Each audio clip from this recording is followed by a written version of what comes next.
Instituto Tecnológico Superior de Huichapan, materia Propiedades de los Materiales, Mecánica, Ingeniería Industrial. Integrantes: Aarón, Jesús Alberto, Floritzel, Liliana, José Sebastián, Héctor y Jessica Maray. Mi nombre es Jessica Maray y les voy a presentar el tema de ensayo de tensión.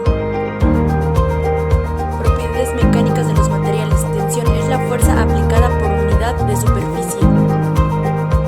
Ensayo de tensión es la prueba más usada para estudiar relaciones esfuerzo-deformación, particularmente en los materiales. Durante el ensayo se aplica una fuerza que jala el material tendiendo a enlogarlo y reducir su diámetro. Diagrama esfuerzo-deformación. Este ensayo es utilizado para medir la resistencia de un material a una fuerza estática o aplicada lentamente. Esta prueba consiste en alargar una probeta de ensayo por una fuerza de tensión ejercida gradualmente, con el fin de conocer ciertas propiedades mecánicas de los materiales. En general, su resistencia, rigidez y ductilidad. Propiedades obtenidas del ensayo de tensión son aquellas que expresan el comportamiento de los materiales frente a esfuerzos o cargas que tienden a alterar su forma, las cuales son resistencia, dureza, elasticidad, plasticidad, tenacidad, fluencia. A continuación vamos a presentar el tema que es mecánica de flexión. Empezaremos con la definición. Se denomina flexión al tipo de deformación que presenta un elemento estructural alargado en una dirección perpendicular a su eje longitudinal. Es decir, el término alargado se utiliza para expresar o de una u otra forma definir lo que se va a hacer. En este caso, se toman diferentes vigas o piezas estructurales de acero, se les pone o se les aplica alguna fuerza y estas tienden a cambiar su flexión, o son flexibles o se prestan para cualquier tipo de modificaciones. Además, también tenemos lo que son esfuerzos y deformaciones por flexión. Estos momentos de las flexiones son flectores, son causados por la aplicación de cargas normales al eje longitudinal del elemento, haciendo que el miembro se flexione. ¿A qué voy con esto? A que para que esta fuerza se dé, la aplicación se debe dar en el centro, para que así se flexione y se forme la curvatura que nosotros necesitamos. Pero también, aparte de esto, tenemos más flexiones, que es lo que es la flexión simple, que dice: en la vida práctica son pocos los elementos que se encuentran sometidos a flexión pura. O sea que la flexión simple es muy similar a lo que es la flexión pura, lo que veremos a continuación, que la flexión pura se refiere a la flexión de un elemento bajo la acción de un momento flexionando constante. Esta se da cuando flexionas de manera constante, o sea, aplicas fuerza constantemente y haces que cada viga tome diferente postura o acomodo. También tenemos lo que es la flexión biaxial, que la flexión biaxial se presenta cuando un elemento es sometido a cargas que actúan sobre direcciones que son ubicuas a los ejes de simetría de su sección transversal. Esto se refiere a aplicar fuerzas de cada espacio lateral de la viga a contraerla, que ésta se contraiga. También tenemos lo que es flexión asimétrica pura, que para el análisis de esta deben estudiarse el comportamiento de miembros sometidos a flexión pura de sección transversal asimétrica, considerando que cuando una viga simétrica se encuentra sometida a la flexión pura, el plano del momento flexionante es perpendicular a la superficie neutra, es decir, se va a hacer una curvatura porque aplicamos fuerza de los dos extremos y una fuerza en medio.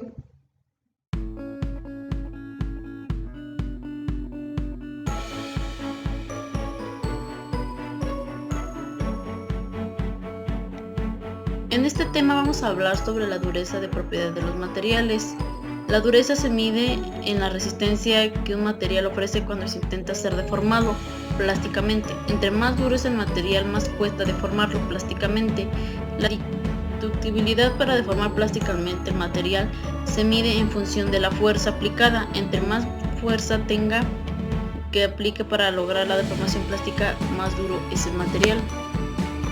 Normalmente, la dureza de un material se cuantifica, se puede decir, por medio de una prueba de indentación. Indentación es el método de determinación de la dureza de un material.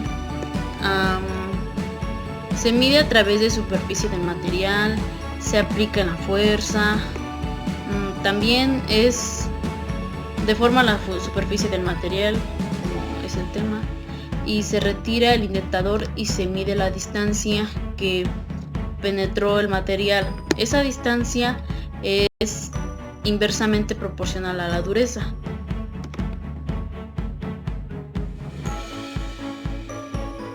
La dureza es una propiedad comparativa que sirve para comparar dos materiales entre sí. Se maneja, por ejemplo, tenemos el material A es más duro que el material B. Esto significa que los metales A y B entre sí, el metal A se desgasta por lo menos por la fricción que el metal B. El metal A es más difícil cortar que el material B. Se desgasta menos por la fricción para cortar el material B.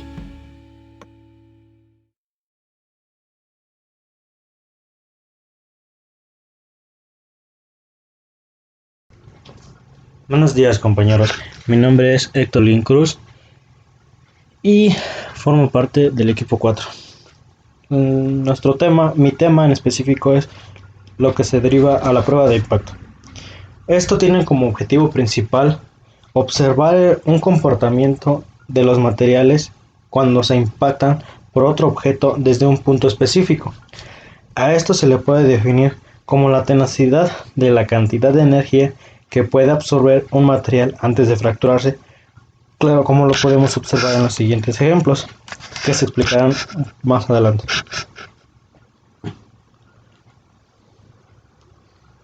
Por otro lado, se puede decir que la energía también se define como una capacidad para realizar un trabajo. Esto es debido a que una fuerza recorre una cierta distancia. De esto procede una siguiente ecuación, la que es W, que es igual a F por D, en donde explicamos que W es el trabajo que se hace en newtons por metro o libras por pies, F es la fuerza que se mide en newtons o libras, y D es la distancia, esto se mide en metros o pies.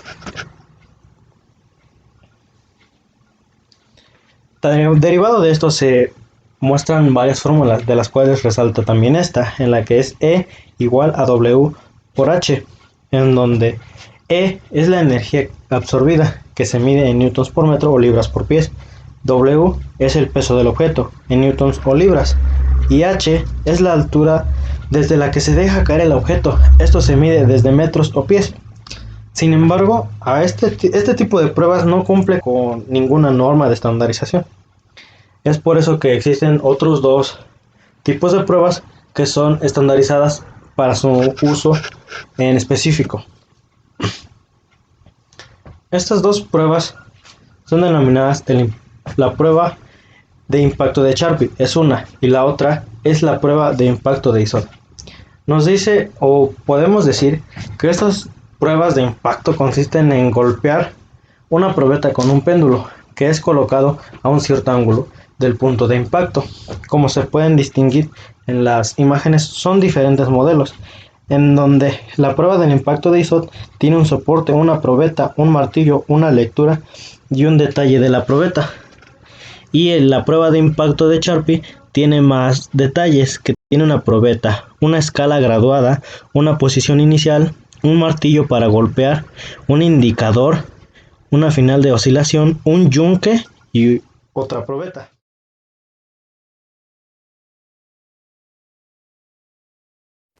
Tenacidad a la fractura. Mide la capacidad de un material que contiene un defecto a resistir una carga sin causar su fractura. Mecánica de la fractura. Es la disciplina que se enfoca al estudio del comportamiento de materiales con fisuras y pequeños defectos cuando se aplica una fuerza. La fractura cuando el material se rompe debido a la aplicación de una fuerza externa. Ciencia de la mecánica de la fractura. Propiedad del material y el esfuerzo con el que se debe resistir el material y el tamaño del efecto. La fractura de un material a esfuerzos bajos se debe a la presencia de fisuras, grietas o pequeños defectos en el material. En el proceso de fractura se libera la energía elástica almacenada en los enlaces. Se absorbe energía, la cual queda guardada en la superficie de fractura. El material se fractura debido a que uno de sus defectos crece espontáneamente, propagándose en el material. Ensayo de fatiga. Definición. Es un proceso de daño que se produce en los elementos mecánicos cuando se someten a cargas variables, pueden definirse como un proceso de cambio estructural permanente, progresivo y localizado que se produce en algún punto del material sujeto a condiciones que producen tensiones y deformaciones fluctuantes, y que puede terminar en la aparición de grietas y la fractura completa después de un número suficiente de fluctuaciones. Ejemplos. Es complejo y depende de múltiples parámetros, además de las características del material y el nivel de las cargas. Proceso.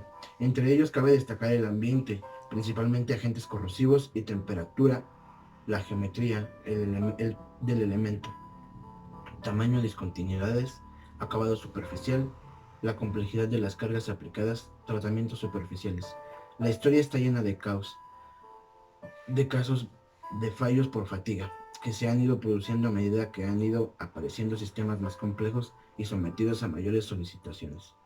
En la segunda mitad del siglo XIX comenzó a saberse algo del fenómeno con la aparición del ferrocarril, en el que existen numerosas piezas sometidas a cargas variables y un número considerable de ciclos. La desintegración en vuelo de algunos de los aviones Comet, que fueron los primeros aviones comerciales presurizados, hizo ver la importancia de la fatiga en el diseño de los fuselajes de los aviones. Sin embargo, en los últimos años se ha producido una mejora importante en el conocimiento del proceso, que puede dividirse a una fase inicial de daño microestructural, la aparición de una microgrieta y su posterior crecimiento ante las cargas cíclicas hasta la fractura final. Igualmente se ha producido una mejora de la capacidad de predicción del comportamiento de las grietas.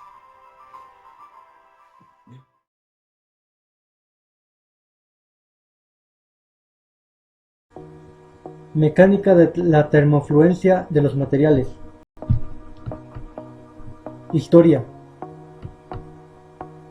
En 1833 se llevó a cabo los primeros experimentos para el estudio de este fenómeno. Desde entonces se ha observado el fenómeno de la termofluencia a distintas temperaturas y en distintos materiales. A partir de la segunda mitad del siglo XX, el desarrollo tecnológico demandó materiales que presentasen una mayor resistencia mecánica y química a temperaturas altas. ¿Qué es? La termofluencia es la deformación de tipo plástico que puede sufrir un material cuando se somete a temperatura elevada y durante largos periodos, aun cuando la tensión o esfuerzo aplicado sea menor que su coeficiente de resistencia a la fluencia. A la fluencia se le conoce como fluencia en caliente, fluencia lenta, fluencia creep en inglés. Factores que afectan a la fluencia: temperatura de fusión, módulo de elasticidad, tamaño del grano. Cuanto mayor sean estos factores, mayor resistencia a la fluencia tendrá un material. Aplicaciones. Se aplican materiales como punto de fusión alrededor de 890 grados centígrados. Un ejemplo es el aluminio, punto de fusión 660 a 32 grados centígrados. El hierro, punto de fusión 1535 grados centígrados. El bronce, punto de fusión 830 a 1020 grados centígrados. Metal galvanizado. Se obtiene del proceso de recubrimiento de varias capas de la aleación de hierro y zinc.